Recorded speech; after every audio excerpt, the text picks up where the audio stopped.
Annals are properly a concise historical record in which events are arranged chronologically, year by year, although the term is also used loosely for any historical record. Scope. The nature of the distinction between annals and history is a subject that has received more attention from critics than its intrinsic importance deserves, based on divisions established by the ancient Romans. Varius Flaccus is quoted by Aulus Gellius as stating that the etymology of history properly restricts it to primary sources such as Thucydides's, which have come from the author's own observations, while annals record the events of earlier times arranged according to years. White distinguishes annals from chronicles, which organize their events by topics such as the reigns of kings, and from histories, which aim to present and conclude a narrative implying the moral importance of the events recorded. Generally speaking, annalists record events dryly, leaving the entries unexplained and equally weighted. History. Ancient. The chief sources of information in regard to the annals of ancient Rome are two passages in Cicero and in Servius which have been the subject of much discussion. Cicero states that, from the founding of the Republic down to the pontificate of Publius Mucius Scaevola, it was usual for the Pontifex Maximus to record the name of the magistrates and the noteworthy events of each year on a white tablet, which was exhibited in an open place at his house so that the people might read it.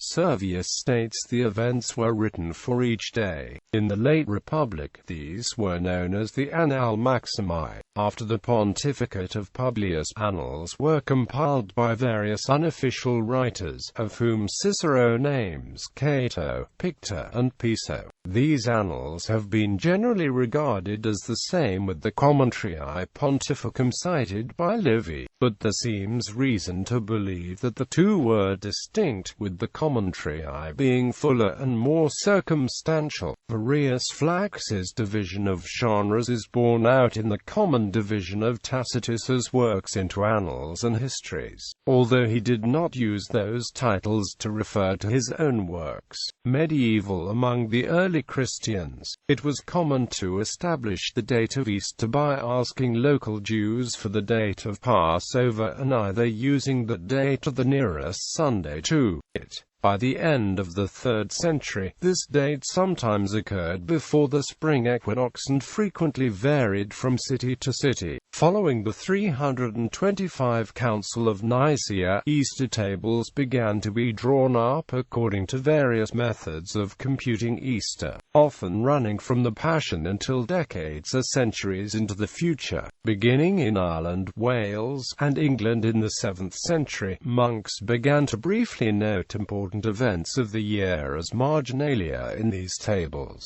Thereafter the compilation of annals became by and large a monastic activity, with the earliest recorded monastic annals being compiled in Ireland and known as the Chronicle of Ireland. Not all early annalistic texts, however, were monastic, and some in fact were made under royal patronage. For example, what is now called the Anglo-Saxon Chronicle, a text concerned mainly with the activities of kings, was written in annalistic form. Other examples of insular annals, written under various kinds of patronage, include the Annals of the Four Masters, the Annals of Ulster, the Annals of Innisfallen, and the Annals of Wales. Introduced by insular missionaries to the continent, these texts were recopied, augmented, and continued, especially in Austrasia. During the 9th century Carolingian Renaissance, they became the usual form of contemporary history. Major examples include the Royal Frankish Annals, the Annals of Fulda, the Annals of St. Bertin, and the Annals of Lorsch. As the annals developed into fuller and more descriptive entries, they became more indistinguishable from chronicles, although the term was still used for various works, such as the Annals of Waverley. Modern. In modern literature, the term annals is similarly loosely applied to works which more or less strictly adhere to the order of years. years, both in Western contexts and to equivalent styles in other cultures.